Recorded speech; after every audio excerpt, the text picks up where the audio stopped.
নাম জপ মাওলার একদিন ঘুমাইবা তুমি জিন্দাগির লাগিয়া মন ঘুমায় না রে ও ভাই ঘুমায় না রে নাম জপ মাওলার একদিন ঘুমাইবা তুমি কবরের মাঝার মন ঘুমায় না রে একদিন ঘুমাইবা তুমি জিন্দাগির লাগিয়া মন ঘুমায় না রে ঘুম ঘুম করে রে মন ঘুমের লাগিয়া একদিন ঘুমাইবা তুমি জিন্দাগির লাগিয়া মন ঘুমায় না রে একদিন ঘুমাইবা তুমি কবরের মাঝার মন ঘুমায় না রে আল্লাহর যত নবী এলেন এ দুনিয়া মাঝার আল্লাহর যত রাসূল এলেন এ দুনিয়া মাঝার একে একে সব চলে গেলেন একে একে সব চলে গেলেন কবরের মাঝার ভাই ঘুমায় না রে শাদ্দাদ ফেরাউন বাদশা ছিল এ দুনিয়া মাঝার একে একে সব চলে গেল একে একে সব চলে গেল কবরের মাঝার ভাই ঘুমায় না রে नारे तकबीर माइकमैन थोड़ा आवाज बढ़ाइएगा माइकमैन किधर है थोड़ा आवाज बढ़ाइए आज के जलसार যোগ্যতম শ্রদ্ধেয় সভাপতি সাহেব উপস্থিত ওলামায়ে কেরাম সামনে বসে থাকা ইসলাম দরদি দিন দরদি ভাই ও বাবাজিরা পর্দানশীল মায়েরা এবং খালারা সমস্ত তারিফ ও গুণগান সেই মহান আল্লাহ তাবারাক ওয়া তাআলার জন্য যে মহান আল্লাহ তাবারাক ওয়া তাআলা আজকে আমাদেরকে এই জামে মসজিদের জালসার প্যান্ডেলের তলাতে একত্রিত হয়ে বসে কিছু বলার ও শোনার তৌফিক দিয়েছেন তাই আমরা সে আল্লাহর প্রশংসা করি অন্তর থেকে মুহাব্বতের সাথে সকলেই পড়েন আলহামদুলিল্লাহ একটু জোর করে পড়েন ভাই আলহামদুলিল্লাহ তারপর আমাদের শেষ নবী হযরত মুহাম্মদুর রাসূলুল্লাহ পড়েন সাল্লাল্লাহু আলাইহি ওয়াসাল্লামের পর অগণন দারুদ শরীফ শান্তির ধারা বর্ষিত হোক আমিন আল্লাহুম্মা সাল্লি আলাইহি আল্লাহুম্মা বারিক আলাইহি ভাই মুসলমান কয়েকদিন পর কুরবানির দিন আসছে আল্লাহ যদি আমাদেরকে হায়াতে রাখেন ইনশাআল্লাহ 17 তারিখে আমরা ঈদুল আজহা অর্থাৎ নামাজ পড়ে কুরবানি করব পড়েন ইনশাআল্লাহ তো আমি এই কুরবানিটা সামনে রেখে কিছু কথা আপনাদের সামনে রাখবো আল্লাহর কাছে দোয়া করি রব্বুল আলামিন আমি যা কিছু বলবো যেন সহিহ হাদিস এবং কোরআন থেকে বলতে পারি এবং তার প্রতি ছোট বড় সকলেই যেন আমরা আমল করতে পারি তার জন্য আল্লাহ আমাদেরকে তৌফিক দেন পড়ুন আল্লাহুম্মা আমিন ভাই মুসলমান কুরবানি বলতে জানোয়ার জবাই করার নাম নয় কুরবানি বলতে আমি একটা গরু কিনলাম ছাগল কিনলাম আর কেনার পর তাকে আল্লাহর রাহে জবাই করে দিলাম মাংস খেয়ে নিলাম আর নিজের জিম্মেদারি শেষ হয়ে গেল এর নাম কুরবানি নয় ভাই এই কুরবানির পিছে অনেক কথা লুকিয়ে আছে মোটা জানোয়ার দিতে হবে চর্বিওয়ালা জানোয়ার কুরবানি করতে হবে শক্তিশালী জানোয়ার আল্লাহর রাহে কুরবানি করতে হবে এটা কথা ঠিক হাদিসের কথা কিন্তু নিয়তটা আপনার কুরবানি করার সময়তে কুরবানি করার টাইমে কেমন নিয়ত দরকার আপনার মেলায় মা খালা ভাইরা বলেন যে কি করব, কুরবানিটা কষ্ট মষ্ট করে দিতে হবে, না হলে ছেলে পেলে কার দুয়ারে তাকাবে? বলে না বলে না? মেলাই মা খালারা বলে। কত ভাই তো বলেন যে পরিবার বেশি আছে জি, একটা ভাগাতে কি হবে, ভাগা 2-3টা গোস্ত হবে।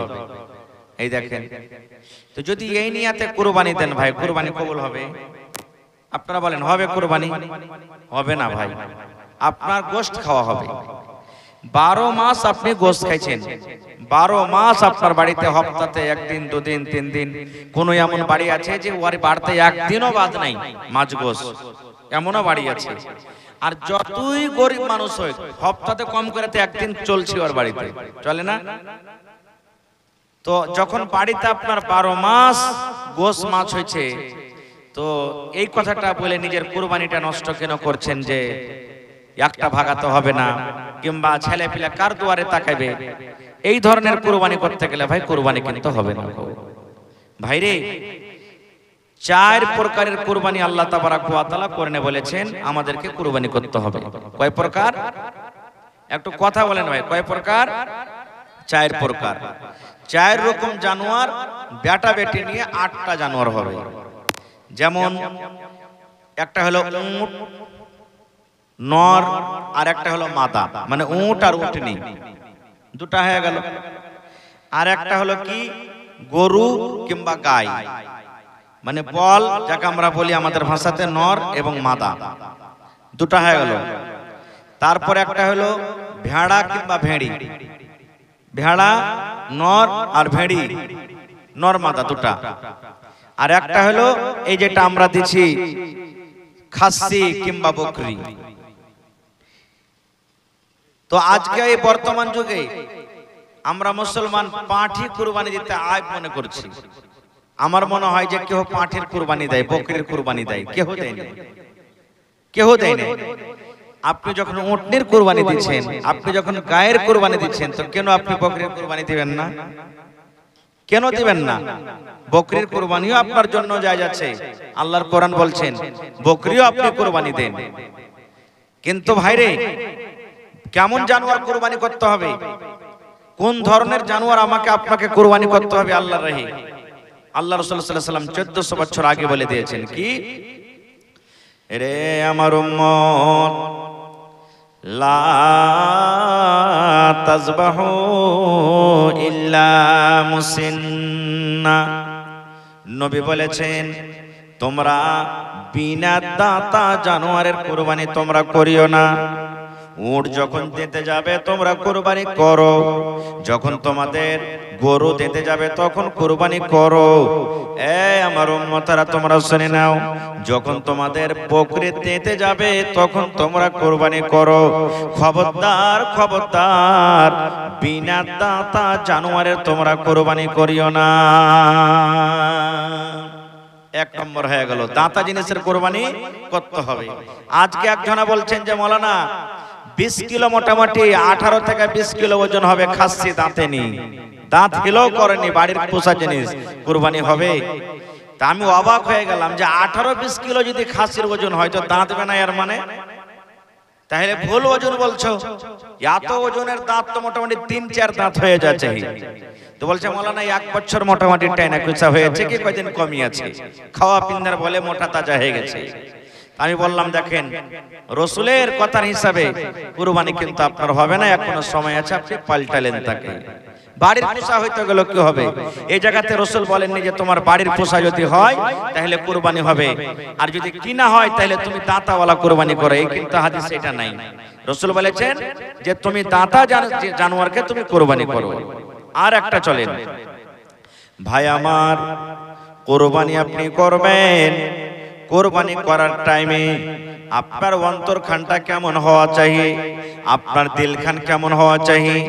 আল্লাহ রাব্বুল আলামিন কোরআনে বলেন লাইয়ানা আলাল্লাহু লুহুমুহা ওয়ালা দিমাউহা ওয়ালাকিয়ানালুহুত তাকওয়া মিনকুম। আল্লাহ রাব্বুল আলামিন বলেন, ও দুনিয়ার মানুষ তোমরা শুনে নাও, তোমরা যখন জানোয়ার জবাই করো, তোমরা যখন গরু জবাই করো, উটকে জবাই করো, তোমরা যখন খাসি জবাই করো, তোমার খাসির গোশত কত ওজন হবে আমার দরকার নাই, তোমার উটের গোশতের ওজন কতখানি হবে আমার দরকার নাই, তোমার গরুর গোশতের কতখানি ওজন হবে আমার দরকার নাই। আল্লাহ বলেন, বান্দারে তোমার জানোয়ারের গোশত আমার কাছে পৌঁছে না, গোশতের কোনো আমার দরকার নাই। ওয়ালা দেমা ওহা, আর না তোর জানোয়ারের মধ্যে যেটা রক্ত আছে, খুন আছে, ওই রক্ত আমার কাছে পৌঁছে, রক্তর আমার দরকার নাই। 3 নম্বরে আল্লাহ তাবারাক ওয়া তাআলা বলেন, বান্দারে ওয়ালাকিয়ানালুহু তাকওয়া মিনকুম, তুমি কোন নিয়াতে কুরবানি করো, শুধু তোমার এই নিয়াত খানটা আমার কাছে পৌঁছে, মানে তোমার ভিতরকার তাকওয়াটা আমার কাছে পৌঁছে, তোমার ভিতরকার যেটা নেক উদ্দেশ্য আছে এই নেক উদ্দেশ্যটা শুধু আমার কাছে পৌঁছে। তাকওয়া ছাড়া তোমার জানোয়ারের কুরবানির গোশত এবং খুন আমার আল্লাহ রাব্বুল আলামিনের কাছে পৌঁছে না। কথাতে কথাতে মেলায় ভাই বলে, 4 দোকানে বসে আছে, গলিতে বসে আছেন 2 জন 4 জন 5 জন, ওর কুরবানিটা এরকম, ওর কুরবানিটা এরকম, ওর কুরবানিটা এরকম বলতে বলতে তখন পট করে একজনা বলবে, আরে ভাই গ্রামের মধ্যে কুরবানি 1 নম্বরে আছে, কি মনে করছিস? আবে খালি চর্বি চুইছে, বে খালি চর্বি, তেল আছে, তেল ছাড়া কিছু নেই। এরকম কুরবানি করার থেকে না করাটাই ভালো। অন্তর আপনার কাছে পৌঁছ, আল্লাহর কাছে পৌঁছে ভাই, তাছাড়া কিছু পৌঁছে না। একটা হাদিস আপনাদের সামনে রাখছি যে আল্লাহ তাবারাক ওয়া তাআলার কাছে মানুষের তাকওয়া অন্তর কিভাবে পৌঁছে। আল্লাহ রাসূল বলেছেন, এক জামানাতে এক মালদার ধনী লোক ছিল। ওই ধনী লোক বলছে যে আমি দান করব তো কাউকে জানাবো না, রাতের বেলাতে দান করতে পারবো। এখনো মেলায় লোক আছে যে বেনামিতে জানাবে না কাউকে, স্টেজে রেখে দিবে, স্টেজে রেখে দিবে। তো এরকম ভাবে লোকটা রাতে টাকা নিয়ে রাতের বেলাতে বাড়ি থেকে বের হয়েছে। যার সাথে দেখা হবে রাস্তাতে ওকে দিয়ে দেবো টাকাটা। রাস্তাতে হাঁটছেন হাঁটছেন হাঁটছেন, হাঁটতে হাঁটতে একটা লোকের সাথে দেখা হয়ে গেল। এবার ধনী লোকটা বলছেন, এই ভাই শোনো শোনো শোনো, এই ধরো আমার কাছে কিছু টাকা আছে, টাকা কটা তুমি নিয়ে নাও, তোমাকে দিয়ে দিলাম আমি। লোকটা বাড়ি চলে এলেন, ধনী লোকটা। ভোরবেলাতে তখন লোকটা কে ছিল জানেন? যাকে টাকা দেব একটা চোর ছিল, চুরি করতে যাচ্ছিল। ও গোটা গ্রামে হাল্লা করে বসে আছে, আরে জানিস কোন একটা ধনী লোক, খ্যাপা লোকটা আমার মতন চোরকে দান করতে এসে। বলেন এই ধনী লোকের মনে আফসোস হবে না? হবে না? শালা দানটা করলো তো ভালো লোকের হাতে পড়লো না, খুব একটা চোর চুহারের হাতে দান করে পড়ে গেল না, আমার মনে হয় দান হলো না, আজ রাত্রে ফের দান করতে আমি বের হব। ঠিক 2য় নম্বর রাতে আবার কিছু টাকা পেছে নিয়ে দান করতে বের হয়েছে। এবার রাস্তাতে হাঁটতে হাঁটতে হাঁটতে আবার একটা মেয়ে ছেলের সাথে দেখা হয়েছে, বেটি ছেলের সাথে দেখা হয়েছে। বলছে, এই শোনো আল্লাহর বান্দি, আমার কাছে কিছু টাকা আছে, এই টাকা কটা তুমি নিয়ে নাও। টাকা দিয়ে দিলেন তাকে। ভোরবেলাতে সে মেয়ে ছেলেটা বলছে, আরে জানো কোন একটা খ্যাপা লোকে আমার মতন জানিয়া মেয়ে ছেলে জেনা ব্যভিচার করে বেড়াইতো, বেটি ছেলেটা আমার মতন জানিয়া মেয়ে ছেলেকে কি করেছে, টাকা দিয়ে দিয়েছে।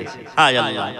আবার মনে মনে আফসোস করে বলছেন, যা আজ আমার টাকাটা পান্তে চলে গেল, কোনো কাজে এলো না, খুব আজকে আবার দান করব। ঠিক 3 নম্বর রাতে আবার টাকা নিয়ে রাতের বেলাতে বের হয়েছে। হাঁটতে হাঁটতে হাঁটতে একটা লোকের সাথে আবার দেখা। বলছে, ভাই শোনো, আমার কাছে কিছু টাকা আছে, মাল আছে, এই টাকা কটা তুমি নিয়ে নাও। তাকে দিয়ে দিলেন। এবার ভোরবেলাতে যে লোকটা টাকা পেয়েছে সে একটা ছিল ধনী জমিদার লোক, টাকাওয়ালা লোক। ও তখন হাসছে আর বলছে, আরে দেখ কোন একটা খ্যাপা লোক আমার মতন ধনী মানুষকে দান করে দিয়েছে, আমার তো টাকার অভাব নেই, আমার মতন ধনী লোককে টাকা দিয়ে দিয়েছে। এই কথাটা যখন বলা, সুবহানাল্লাহ, 3টার 3 রকম হয়ে গেল। প্রথম রাতে চোরের সাথে দেখা, ও তো জানে না এটা চোর, চোরের হাতে টাকা পড়লো। 2য় রাতের একটা জানিয়া মেয়ে ছেলের হাতে টাকা পড়লো। 3য় রাতের একটা ধনী লোকের হাতে পড়লো। এবার রাসূল কি বলছেন দেখেন, রে আমার উম্মত, তোমার দান হয়ে যাবে, দান তোমার হয়ে যাবে। একটা চোরের হাতে তোমার টাকা পড়েছে, তোমার কোনো সমস্যা নাই, কোনো ব্যাপার নাই, দান তোমার হয়ে যাবে। 2 নম্বর রাতে একটা জানিয়া মেয়ে ছেলের হাতে তোমার টাকা পড়েছে, তাও তোমার দান হয়ে যাবে। তিন নম্বর রাতে একটা ধনী লোকের হাতে তোমার দান পড়েছে, তাও তোমার দান হয়ে যাবে। কিন্তু আমার উম্মত তুমি শুনে নাও, আল্লাহ রাব্বুল আলামিন হলে এটা কারিশমা, আল্লাহ রাব্বুল আলামিন এটা মাসলেহাত। তিন রাতে তিন প্রকারের মানুষের হাতে যে দানটা পড়লো, এতে একটা মজার কথা লুকিয়ে আছে রে। এতে একটা তাদের তিনজনের মধ্যে একটা করে সবক লুকিয়ে আছে। কি সবক লুকিয়ে আছে? যে লোকটা চোরের হাতে দান পড়েছে, প্রথম রাতে যে চোরের হাতে টাকা পড়েছে, ওই চোরটা চুরি করত। চুরি করার পর নিজের মেয়ে ছেলের জন্য দানা টাকা পয়সার ব্যবস্থা করত। সেই লোকটা চুরি করার পর মাল চুরি করত, আর মাল চুরি করার পর নিজের বাড়িতে নিজের ছেলে মেয়েকে খাওয়াইতো। আল্লাহর নবী বলেছেন, ওই চোরের হাতে যখন টাকাটা পড়লো, চোরটা আর চুরি করবে না। একটা চুরি করা গুনাহ থেকে বেঁচে গেল, চুরি করা একটা পাপ থেকে বেঁচে গেল। এই জন্য আল্লাহ রাব্বুল আলামিন ওই দানের টাকা একটা চোরের হাতে দিয়ে দিলেন। এই আল্লাহর বান্দা শোনো, আজ থেকে তুমি চুরি করিও না। আজ থেকে তুমি চুরির রাস্তাকে বন্ধ করে দাও। তুমি আল্লাহর দরবারে তওবা করো, আল্লাহর দরবারে তুমি ইস্তেগফার করো। আরে তুমি যে টাকা পেয়েছো, এই টাকা নিয়ে তোমার ছেলে মেয়ের জন্য তুমি রুজি রুটির ব্যবস্থা করে দাও। দুই নম্বরে রাসূল বলেছেন, একটা জানিয়া মেয়ে ছেলের হাতে টাকাটা যে পড়লো, এতে কোন সবক লুকিয়ে আছে? আল্লাহ নবী বলেছেন, ওই মেয়ে ছেলে জেনা ব্যভিচার করত, জেনা করার পর টাকা পেত, টাকা নেওয়ার পর তার সংসার চলতো। নবী বলেছেন, এ আমার উম্মতরা শুনে নাও, একটা জানিয়া মেয়ে ছেলের হাতে যখন টাকাটা পড়লো, ওই মেয়ে ছেলেটা আর জেনা করতে যাবে না। যে টাকার জন্য পর বেটা ছেলের কাছে যেত, যে টাকার জন্য নিজের ইজ্জতকে বিক্রি করত, টাকা যখন পেয়ে গেল আর তাকে জেনা করতে হবে না, পর বেটা ছেলের কাছে আর যাবে না। একটা পর বেটা ছেলের কাছে যাওয়ার থেকে বেঁচে গেল, একটা জেনার মতো কাবিরা গুনাহ থেকে লোকটা বেঁচে গেল। তিন নম্বর যে ধনী লোকের হাতে টাকাটা পড়লো, তিন নম্বরে মালদার লোকের হাতে টাকা পড়লো, এতে কই লুকিয়ে আছে? আল্লাহ নবী বলেছেন, উম্মত, ওই ধনী লোকটা ছিল বখিল। যে টাকা পেয়েছে ওই ধনী লোকটা ছিল বখিল। জীবনে কোনোদিন কাউকে দান করতো না, জীবনে কোনো সাইলকে দান করতো না, জীবনে কোনো ফকিরকে দান করতো না, জীবনে কোনোদিন কোনো মানুষকে দান করতো না। আল্লাহ নবী বলেছেন, ওই লোকটার হাতে যখন টাকা পড়লো, ওই ধনী লোকের জন্য একটা ইবারত লুকিয়ে আছে, সবক লুকিয়ে আছে। ওই ধনীটা যাতে এটা মনে মনে করে, আল্লাহ রে, তুমি কোন লোককে মাল দিয়েছো, সম্পদ দিয়েছো, ওই লোকটা আমাকে দান করলো, আমাকে তুমি আল্লাহ মাল দিয়েছো। আমার মতো ধনী লোকের কর্তব্য যে আমিও যেন ওই লোকটার মতন দান করতে পারি, আমিও যেন লোকের পিছে খরচ করতে পারি। এই জন্য আল্লাহ রাব্বুল আলামিন ধনী লোকটার হাতে মাল দিয়ে দিলেন। নারে তাকবীর। তাহলে তিনখানা সবক লুকিয়ে আছে। তাহলে বলার উদ্দেশ্য হলো ঘটনা এই যে লোকটা কার হাতে দান দিলেন, কার হাতে দান পড়লো, এটা দেখার নাই। ওই লোকটার অন্তর পরিষ্কার আছে, অন্তর ওই লোকটার ভালো আছে। আল্লাহ তাবারক ওয়া তাআলা তার অন্তরখানা দেখলে যে কোন নিয়তে এই লোকটা দান করছে। ওয়ালাইকুম আসসালাম ওয়া রাহমাতুল্লাহ। আর একটা শুনলেন, সূরাতুল মাউন কোরআনে একটা সূরা আছে, আছে না নাই? আর আয়াতাল্লাযী সূরা মুখাস্তি আছে আপনাদের না নাই? নামাজে পড়ছে, ওই কোরআনে একটা আয়াত আছে, আল্লাহ তাবারক ওয়া তাআলা বলছেন, ফাওয়াইলুল লিল মুসাল্লিন। উলামায়ে কেরাম বসে আছেন, জিজ্ঞাসা করবেন। আল্লাহ রাব্বুল আলামিন বলেন, ওই সমস্ত নামাজীরা নামাজ পড়ে ওয়াইল জাহান্নামে যাবে। জাহান্নামের একটা নাম হলে ওয়াইল, ওয়াইল হলে একটা জাহান্নাম, ওয়াইল নামে জাহান্নামের ভিতরে জ্বলবে। নামাজ পড়ার পর আল্লাহ রাব্বুল আলামিন বলেন, ওয়াইল নামে জাহান্নামের আগুনে জ্বলবে। আপনারা মনে মনে বলবেন, হাজী মাওলানা, জীবনে এত খুতবা জালসা শুনছি, নামাজ না পড়তে গেলে জাহান্নাম যাবে, আর আপনি ফের বলছেন যে না, নামাজ পড়া কোথায় যাবে? বলেন, নামাজ পড়া কোথায় যাবে? ওয়াইল নামে জাহান্নামে যাবে। কেমন কথা হলো? জি, আল্লাহ রাব্বুল আলামিন কোরআনে বলেন, ফাওয়াইলুল লিল মুসাল্লিন। ওয়াইল নামে জাহান্নাম হলো ওই নামাজীদের জন্য। আহা, কোন নামাজিরা যাবে ওয়াল্লামি জাহান্নামে? তাহলে যে ভাইরা নামাজ পড়ছেন রাগ করে নামাজ ছেড়ে দিয়েন না। হ্যাঁ, নামাজ পড়ে যখন জাহান্নামের ভিতরে যাব তো পড়বো কেন? জি না। কোন নামাজিরা যাবে? আল্লাহ রাব্বুল আলামিন বলেন আল্লাযীনা হুম ইউরাউন, যারা লোককে দেখিয়ে নামাজ পড়ে, যারা মানুষকে দেখিয়ে নামাজ পড়ে, যারা লোক দেখানো নামাজ পড়ে, যারা নামাজের মধ্যে রিয়াকারি করে, ওই লোকেরা আল্লাহর ওয়াল্লামে জাহান্নামে যাবে। বলবেন কেমন কথা এটা? লোক দেখানো নামাজ মানে নামাজ তো পড়তে গেলে মানুষরা দেখতে পাবে। জি, মানুষ দেখতে পাবে, কিন্তু কেমন মানুষ দেখতে পাবে? কোন নামাজিরা? আমি কোনোদিন নামাজ পড়িনি, জীবনে আমার দ্বারাতে নামাজ নাই, শুধু জুম্মা হয়তো আদায় করি, কত মানুষ ওটাও পড়ে না। আমি বিহারের বাড়ি চলে গেলাম, শ্বশুরের বাড়ি চলে গেলাম, কুটুমের বাড়ি চলে গেলাম, এবার বিহাই কিন্তু নামাজ পড়ে। আমি যদি নামাজ না পড়িতে যাই, লোকেরা আমাকে ঠাট্টা করবে, মজাক করবে, দেখো তোমার বিহাই কেমন পেয়েছো, নামাজ পড়ে না। নিজের মান সম্মানকে বাঁচার জন্য এবার সন্ধ্যের সাথে তখন আমরা নামাজ পড়িতে চলে যাই। এরকম হয় না? হয় না? হানা বলেন এরকম হয় কি হয় না? এরকম লোক আছে না নেই? এরাই যাবে কোথায়? ওয়াল্লামে জাহান্নামে। আর কে? রমজান মাস চালু হয়ে গেল, রোজার মাস চালু হয়ে গেল, দিনের বেলাতে রোজা রাখলো কি রাখলো না আল্লাহ জানে। মাগরিবের টাইমে মসজিদ ভর্তি হয়ে গেল মুসলমান, জোহরের টাইমে নামাজি নাই, ফজরের টাইমে নাই, আসরে নাই, এশাতে নাই। এবার দেখবেন মসজিদের ভর্তি হয়ে গেল, মাগরিবের টাইমে কিন্তু মসজিদে জায়গা নাই। চল রে চল, নামাজ পড়িতে চল, রোজা রেখেছি না রেখেছি নামাজে হাজিরি দিয়ে দে। নামাজ যদি মাগরিবে না পড়িতে যাস, তাহলে গ্রামের লোকরা বলবে, মন্ডল বলবেন, মৌলানা খতিব সাহেব বলবেন, এই দেখ আব্দুল্লাহ নামাজ পড়িতে এলো না, এর মানে রোজাটা রাখেনি। আব্দুল সত্তার নামাজ পড়িতে এলো না, এর মানে রোজাটা রাখেনি। চল চল মসজিদের ভিতরে চল, চল মসজিদের ভিতরে চল, কারণ মাগরিবের টাইমে নামাজ পড়তে গেলে লোকরা যেন বলে রোজা রেখেছে বলে নামাজ পড়িতে এসেছে। আল্লাহ রাসূল বলেছেন, ও আমার উম্মতরা শুনে নাও, আল্লাহ রাব্বুল আলামিন কোরআনে বলেন, এটা হলো লোক দেখানো নামাজ রে। এটা মানুষকে রাজি করার জন্য নামাজ পড়ে, আল্লাহকে রাজি করার জন্য নামাজ পড়ে না। এরকম নামাজিরা নামাজ পড়ে আল্লাহর জাহান্নামে যাবে। ইবাদতটা তো ভালো, নামাজ পড়াটা ভালো, কিন্তু দেখেন অন্তরখানটা কিন্তু তার অন্যদিকে চলে গেল, রিয়াকারির দিকে চলে গেল, যার কারণে লোকটা কোথায় যাবেন? নামাজ পড়া পরও জাহান্নামে চলে যাবেন। ভাই মুসলমান, আজকে হলো আল্লাহর ঘরের জন্য জালসা, মসজিদের জালসা। ভাইরে, এখানে কোন হাজী সাহেব আছেন? এখানে কেউ মজলিসের ভিতরে নেই কেউ হাজী সাহেব? হজ করবেন ভাই, ইনশাআল্লাহ দেখতে পাবেন। যে জায়গাতে মদিনাতে একটা মসজিদ বানা আছে, মসজিদে নববী, নাম শুনেছেন আপনারা? মদিনাতে আছে।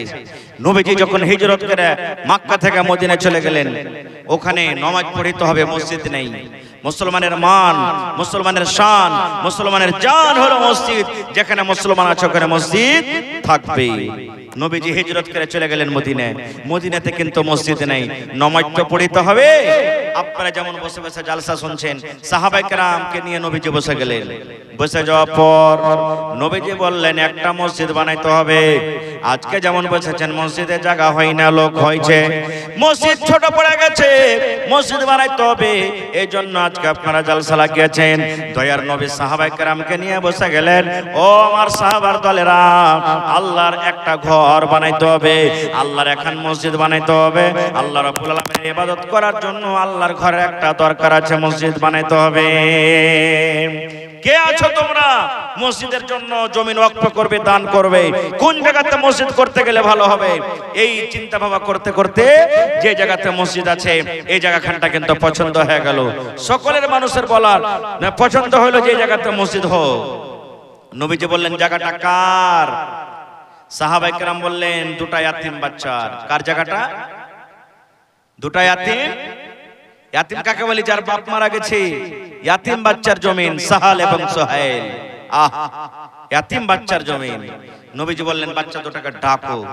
একজন সাহাবী চলে গেলেন, ও সাহাল সোহাইল, নবী তোমাদেরকে ডাক দিয়েছে, চলো তাড়াতাড়ি করে। বাচ্চা দুটা নবীর যেমনই নাম শোনা, একবারে বাঘের মতন লাফ করে নবীর কাছে হাজির হয়ে গেলেন। এবার নবীজি বললেন, ও সাহাল সোহেল, তোমরা শুনে নাও বাবারে, এই জমিনটা হলো কার? ইয়াতিম বাচ্চা দুটা বলছেন, ইয়া রাসূলুল্লাহ, আমাদের জমিন। আল্লাহ নবী বললেন, ও সাহাল সোহেল, এই জমিনটাকে তোমরা বিক্রি করবে না, জমিনটা তোমরা বিক্রি করে দাও। ইয়াতিম বাচ্চা দুটা বলছেন, ইয়া রাসূলুল্লাহ, আমাদের বিক্রি করার দরকার নাই নবী গো, বিক্রি করব না।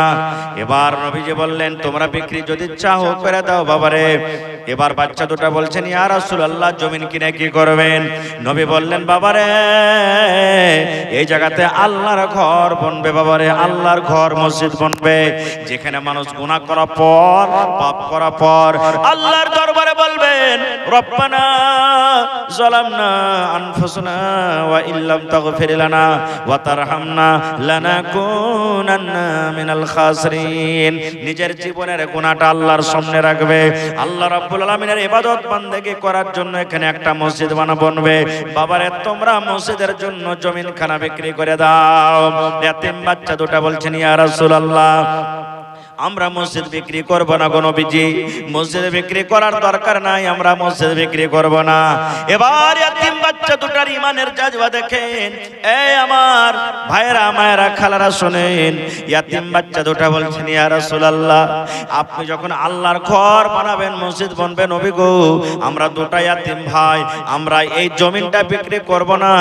আমাদের বাপ দুনিয়া থেকে চলে গেছেন, বাপ দুনিয়াতে নাই, দুনিয়া থেকে চলে গেছেন। আব্বার জন্য আমরা দুটা ভাই মসজিদটাকে দান করে দিলাম, জমিনটাকে ওয়াকফ করে দিলাম। এই জমিনের টাকা লাগবে না, এই জমিনটা বিক্রি করব না। আমরা দুটা ভাই আল্লাহর ঘরের জন্য এই মসজিদটাকে আমরা দান করে দিলাম।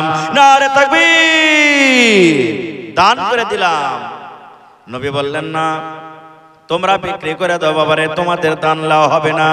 ইয়াতিম বাচ্চা দুটা কাঁদছেন আর বলছেন, ইয়া রাসূলুল্লাহ, কেমন কথা বলছেন নবী গো, আমাদের দান নেবেন না কেন? আমাদের বাপ নাই বলে হ্যাকারত করছেন, আমরা দুটা ইয়াতিম বাচ্চা বলে হ্যাকারত করছেন নাকি আপনি আমাদের দান নেবেন না? আল্লাহ রাসূল বললেন, ও বাবা থান, তোমরা শুনো রে, তোমরা দুটা ইয়াতিম বাচ্চা, তোমাদের বাপ নাই বলে তোমাদের দানটাকে হ্যাকারত করছে, এরকম কোনো কথা নয় রে। এই বাবা, তোমরা শোনো, তোমরা এখনো ছোট হয়ে আছো, এখনো তোমরা ছোট হয়ে আছো, সাবালক হওনি।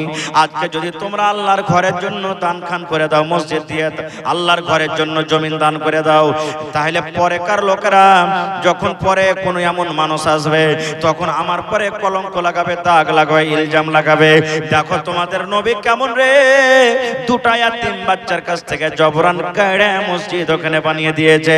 না রে বাবা, তোমরা এই জমিনটাকে বিক্রি করে দাও, যেন পরে কার লোকেরা আমার পরে দাগ লাগাইতে না পারে। নবীজি হযরত আবু বকর রাদিয়াল্লাহু তাআলা আনহু, যেটা নবীজির এক নম্বর দোস্ত বন্ধু, আর একদিক থেকে হলেন শ্বশুর, আল্লাহ রাসূল আবু বকরকে বললেন, আবু বকর, এই মদিনার গলিতে গলিতে তুমি তলাশ করো, লোকেদের সাথে তুমি পাতা করো, এই জমিনটার দাম কত হইতে পারে, এই জমিনটা কত টাকাতে বিক্রি হইতে পারে, যত টাকা লাগবে, পয়সা লাগবে, আবু বকর তুমি এই ইয়াতিম বাচ্চা দুটাকে তুমি হিসাব করে দিয়ে দাও। নারে তাকবীর! নবী তোমার নাম শুনিয়া পাগলে আমার মনটা গো, নবী একবার দেখা দিও গো। নবী তোমার নাম শুনিয়া পাগলে আমার মনটা গো, নবী একবার দেখা দিও গো, নবী একবার দেখা দিও গো। নবী তোমার নাম শুনিয়া পাগলে আমার মনটা গো, নবী একবার দেখা দিও গো। হাসরেতে দিও গো দেখা, দেখব নয়ন ভরে গো। কিয়ামতে দিও গো দেখা, দেখব নয়ন ভরে গো, নবী একবার দেখা দিও গো। নবীর প্রেমে পাগল হইয়া ঘর বাড়ি ছাড়িলাম গো, নবী একবার দেখা দিও গো, নবী একবার দেখা দিও গো। নারে তাকবীর! আর একটা হাদিস শুনলেন, সাহাবায়ে কেরাম কিভাবে দানের কুরবানি করেছেন, মালের কুরবানি করেছেন। আল্লাহ রাসূল একদিন বললেন, দান করো তোমরা। নবীজি বললেন, দান করো। সাহাবায়ে কেরাম দানে পাল্লা পাল্লি লাগিয়ে দিলেন। মেলা জায়গাতে দেখতে পাওয়া যায়, এই আমি 5000 দেন তুই কেন 10000 দিবি না, আমি 2000 দেন কেন তুই 3000 দিবি না, এরকম মেলা জায়গাতে দেখতে পাওয়া যায়। আল্লাহর রাসূলের একজন সাহাবী হযরত উমর রাদিয়াল্লাহু তাআলা আনহু মজলিসে ছিলেন। নবী যখন বললেন দান করো, সেই উমর রাদিয়াল্লাহু তাআলা আনহু বলছেন জীবনে কোনোদিন আবু বকরকে দান করে জিততে পারেনি, আজ আবু বকরকে দান করে জিতবো। এই দেখেন অন্তর জেগে গেল, আজ আবু বকরকে দান করে জিতবো। হযরত উমর বাড়ি চলে গেলেন, হিসাব করতে লাগলেন। মালের হিসাব করতে করতে মালকে দুই ভাগে ভাগ করলেন। এক ভাগ মাল নিজের বাড়িতে রাখলেন, আর এক ভাগ মাল আল্লাহর নবীর দরবারে হাজির করে দিলেন। আর মনে আশা আজ আবু বকরকে দান করে জিতবো। সব সাহাবায়ে কেরাম দান করলেন। পরে হযরত আবু বকর বাড়ি গেলেন। বাড়ি যাওয়ার পর বিবিকে বলছেন, বিবি আল্লাহর রাসূল বলেছেন দান করতে হবে, কিছু আছে বাড়িতে, গরিব মানুষ ভাই, কিছু নাই। বিবি তখন বাড়ি ঘর দেখা পর বলছেন, স্বামী গো, 1.5 কিলো মতন যাও কিংবা যাওয়ের আটা আছে, তাছাড়া বাড়িতে কিছু নেই। একটা এত বড় সাহাবী যদি 1.5 কিলো মতন যাও কিংবা যাওয়ের আটা যদি নিয়ে যা হাজির করবেন, কত লজ্জা লাগবে, শরম লাগবে যে দেখো হযরত আবু বকর মাত্র অল্প দান করছেন। তখন ওই চাদরে এরকম ভাবে দান কোটাকে নিয়ে বেড় দিয়ে যেন কোনো লোক দেখতে না পায় যে ঢেরিতে দান রাখা আছে, ওই ঢেরিতে নিয়ে যা ঢেলে দিলেন। ভাই সমস্ত লোকের যখন দান করা হয়ে গেল, এইবারে নবীজি খবর লিছেন, আব্দুর রহমান তুমি কি দান করেছো বাবা? নবীজি তলাশ নিছেন। আর উমর ফারুক মনে মনে চিন্তা, আজ তো আবু বকরকে দান করে জিতবো। আহা, এবার নবীজি আব্দুর রহমানকে বলছেন, আব্দুর রহমান তুমি কি দিয়েছো বাবা? আব্দুর রহমান বিন আওফ বলছেন, ইয়া রাসূলুল্লাহ আমি 1000 কিলো খাজুর দান করে দিয়েছি নবী গো। কতটি? 1000 কিলো খাজুর। ওসমান তুমি কে দিয়েছো বাবা? নবীজি আমি ওসমান 200 উট, 700 ঘোড়া, 29.5 কিলো চাঁদি এবং 5.5 কিলো সোনা আমি দান করে দিয়েছি। কত টাকা হবে বুঝে দেখেন। এবার নবীজি উমরকে বলছেন, উমর তুমি কি দিয়েছো রে বাবা? হযরত উমর বলছেন, ইয়া রাসূলুল্লাহ আল্লাহ নবী গো আমি মালকে 2 ভাগে ভাগ করেছি নবী গো। মালকে 2 ভাগে ভাগ করে 1 ভাগ মাল আমি বাড়িতে রেখেছি, আর 1 ভাগ মাল আপনার সামনে আমি হাজির করে দিয়েছি। এই করতে করতে নবীজি আবু বকরকে বলছেন, আবু বকর তুমি কি দিয়েছো বাবা? আবু বকরের জবাব শুনেন, এরকম কোন মায়ের বেটা জন্ম নেয়নি যে হযরত আবু বকরের মতন উত্তর দিতে পারবে। হযরত আবু বকর বলছেন, ইয়া রাসূলুল্লাহ কি আমি দান করেছি এটা আমাকে জিজ্ঞাসা না করে নবী গো, কি দান করেছি আর আমার ছেলে মেয়ের জন্য বাড়িতে কি রেখেছি এটা জিজ্ঞাসা করে। এবার নবীজি বলছেন, আবু বকর তুমি এই জায়গাতে কি দান করেছো আর বাড়িতে তোমার ছেলে মেয়ের জন্য কি রেখেছো বলো। এবার হযরত আবু বকর রাদিয়াল্লাহু তাআলা আনহু বলছেন, ইয়া রাসূলুল্লাহ আল্লাহর নবী গো, আল্লাহ এবং আল্লাহর রাসূলকে আমার বাড়িতে রেখে, আল্লাহ এবং আল্লাহর রাসূলকে আমার বাড়িতে রেখে যা ছিল নবী গো সমস্ত মাল আমি আল্লাহর রাহে কুরবানি করে দিয়েছি, হাজির করে দিয়েছি। নবীজি আল্লাহ এবং আল্লাহ রাসূলকে আমার বাড়িতে শুধু রেখেছি, আর রাখা পর যা মাল ছিল সমস্ত মালকে আমি আপনার সামনে হাজির করে দিয়েছি। হযরত ওমর ফারুক দাঁড় হয়ে গেলেন, ইয়া রাসূলুল্লাহ মনে খুব আশা ছিল, বুক ভরা আশা নিয়ে আমি বসেছিলাম, আজকে আবু বকরকে দানকে জিতব, আজকে আমি আবু বকরকে দান করে জিতে নেব। কিন্তু নবী গো আজকে আমি ওমর এত মাল দিয়ে আবু বকরকে দান করে আমি জিততে পারলাম না। আমি ওমর হাফ হাফ মাল বাড়িতে রেখেছি, আর হাফ হাফ মাল আল্লাহ নবীর দরবারে হাজির করে দিয়েছি। আর হযরত আবু বকর নিজের সমস্ত মাল আল্লাহ এবং আল্লাহ রাসূলকে বাড়িতে রেখে সমস্ত মাল আল্লাহর রাহে হাজির করে দিয়েছেন। এই জন্য আবু বকর পূর্ণ নেকি পেয়ে গেল। আজকে আমি আবু বকরকে দান করে জিততে পারলাম না। ভাইরে মেলায় কথা আছে বলার, ওয়াজ নসিহত শুনতে চাইলে ইনশাআল্লাহ আপনাদেরকে আরো শোনাবো। তবে দেখি আল্লাহর ঘরের জন্য আজকে কোন এমন আল্লাহওয়ালি কেউ এমন আছেন এই মসজিদে 1 কাঠা কিংবা 1 ডিসমিল জমি দান করতে পারবেন? মসজিদের আশেপাশে থাকলে লাগিয়ে দেন, না আছে মাঠে কোন জায়গাতে চসত হোক বসত হোক ডোগা হোক দহা হোক 1 ডিসমিল কিংবা 1 কাঠা জমি দান করেন। মাওলানা যা টাকা হবে বিক্রি করে আমি আল্লাহর ঘর মসজিদে লাগিয়ে দেব। দেখি কোন এমন আল্লাহর বান্দা বান্দি আছেন জমিন জায়গা দান করেছেন? দেখি কোন আল্লাহওয়ালা আছেন মা বাপ দাদু দাদি নানা নানি কত লোক কবরে চলে গেছেন, তাদের জন্য একটা লোক 25,000 টাকা দান করতে পারবেন? দেখি দেখি কোন এমন আল্লাহর বান্দা আছেন 1 কুইন্টাল রডের দাম একটা লোক দান করতে পারবেন? মাওলানা 1 কুইন্টাল রডে যা টাকা লাগবে আমি দিয়ে দিব। দেখি কোন আল্লাহওয়ালা এমন আছেন 100 সেফটি বালু 100 সেফটি বালুর দাম দান করতে পারবেন? দেখি কোন মা খালা দাদি ভাই কেউ এমন আছেন 1 কুইন্টাল এই যে গিট্টির দাম 100 সেফটি গিট্টির দাম দান করতে পারবেন? দেখি এবং ভাইরে দেখি কোন আল্লাহওয়ালা আছেন 5 পরা 10 পরা 20 পরা 25 পরা করে সিমেন্টের দাম দান করতে পারবেন? আসেন তো দেখি প্রথম দান 1 কুইন্টাল রড কিংবা 100 সেফটি বালু কিংবা 100 সেফটি গিট্টি। দেখি কোন আল্লাহওয়ালা এমন আছেন এই গিদড়মারি গ্রামে, কোন এমন পীর মুজাহিদ খলিফা আছেন আজকে সাহাল এবং সাহাল সোহেলের জোড়া হবেন, যে সাহাল সোহেল মসজিদের জন্য নিজের বাপের পাওয়া জমিনকে আল্লাহর রাহে দান করতে রাজি হয়ে গেছিলেন। সেই সাহাল সোহেলের মতন কেউ এমন পীর মুজাহিদ আছেন একটা লোক দেখি যে জমিন দান করতে পারবেন? কিংবা একটা লোক কেউ এমন আছেন আল্লাহর ঘরের জন্য 1 কুইন্টাল রড কিংবা 100 সেফটি বালু কিংবা 100